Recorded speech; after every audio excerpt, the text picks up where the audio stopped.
Kennedy Graham. Thank you, Mr. Speaker. In the speech from the throne last week, the Prime Minister identified the usual domestic goals for his government. I counted 17. They are not my subject today. I wish instead to focus on matters beyond our shores. In the speech, the Prime Minister also welcomed our election to the Security Council. New Zealand, he said, is determined to make a positive contribution and in particular to represent the perspective of small states on the Council. We agree, but such a contribution will need an aspirational worldview of a kind that I doubt the Prime Minister can even appreciate just yet. Let's see if we are up to it. Let me cite 4 areas where New Zealand could make a positive contribution on the Council. There are several areas of peace and security doctrine that need strengthening. There is scope for work on nuclear disarmament. There is climate change. And there is reform of the Council itself. There are 3 areas where the fabric of global peace can be strengthened, picking up from the World Summit Outcome document of 2005, which serves as the current building block of international peace and security. First, the Council should develop a more objective and rigorous procedure for referral of situations to the International Criminal Court, so that leaders, civilian and military, government or not, can be held individually accountable to the global community. Cases such as Syria and Iraq, Israel and Gaza, Afghanistan and Ukraine could be added to the cases out of Africa. Second, the Council could develop a new doctrine of mandatory referral under Chapter 7 of the Charter of territorial disputes to the International Court of Justice, overriding under binding powers any national reservations entered against the ICJ statute. Third, New Zealand could lead in raising the status of the responsibility to protect doctrine in the Council as an aid to decision-making involving the legal use of force for the protection of civilians vulnerable to egregious abuses of human rights. This has special resonance for counter-terrorism. The Prime Minister said the government has already commenced work on a review of policy and law in relation to terrorist fighters returning from conflict zones. The rapid rise of ISIL, he said, poses risks to which the government will respond. Mr. Speaker, the most assured way of responding to terrorism is twofold.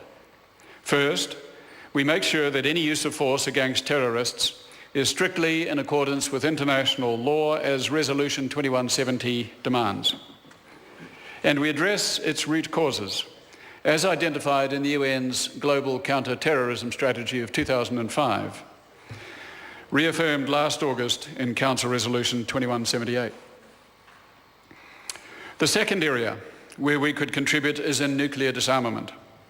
New Zealand could more actively promote the Model Nuclear Weapons Convention, which we voted for in the General Assembly recently. Obviously, the nuclear powers on the Council will not be enamoured. But Article 26 imposes on the Council the obligation to develop plans for the regulation of armaments. Article 24 requires the Council to act on behalf of all member states. And Article 2 requires them to fulfil those obligations in good faith. New Zealand could respectfully remind the Council of its obligations.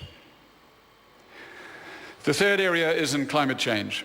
New Zealand could reintroduce climate change on the Council's agenda when it takes the presidency, as was done by Germany and UK, with a view to finally declaring it to be a threat to international peace and security.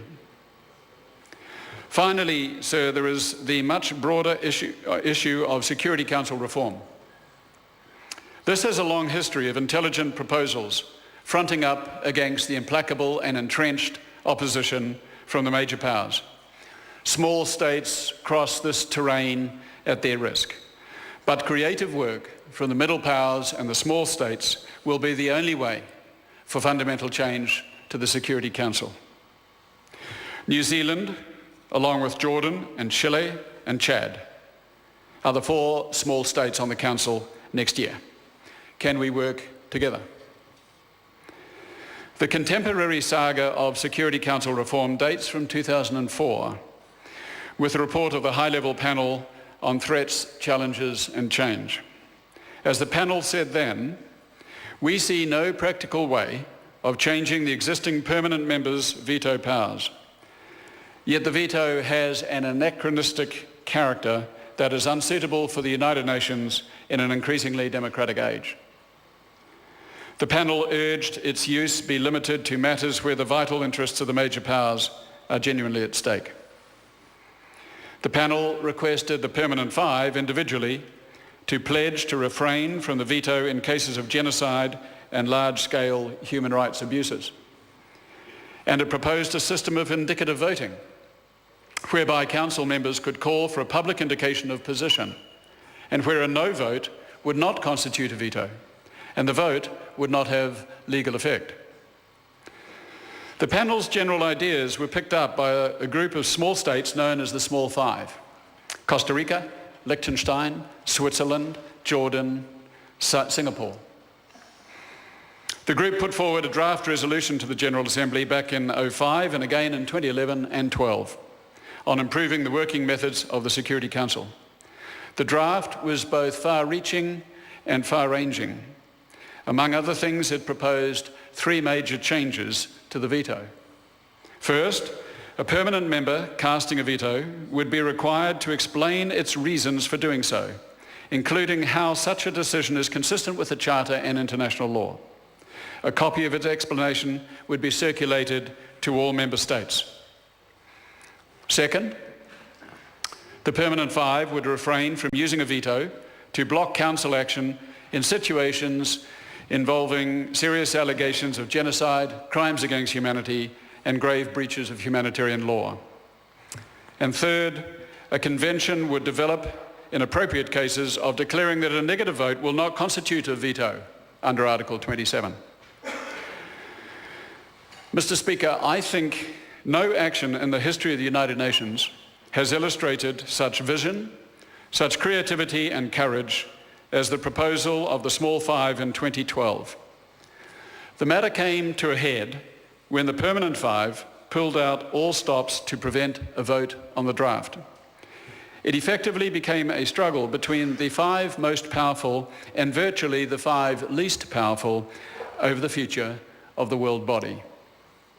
The matter was settled by way of a ruling from the Secretary-General's chief legal officer that such a resolution required a two-thirds majority, not a simple majority.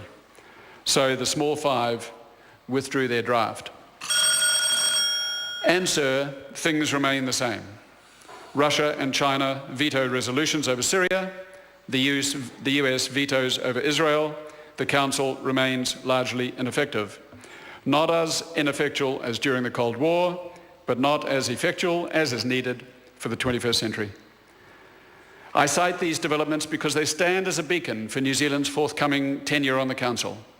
We displayed courage of our own kind back in '94 with Ambassador Keating's work on Rwanda. But reform of the Council, along the lines of the Small Five, will challenge us anew and in different ways. I hope the government is up to it. These are, I believe, the areas where New Zealand could make a positive contribution to the Security Council, as the Prime Minister is rightly aspiring to do. The Green Party stands ready to assist and also to judge.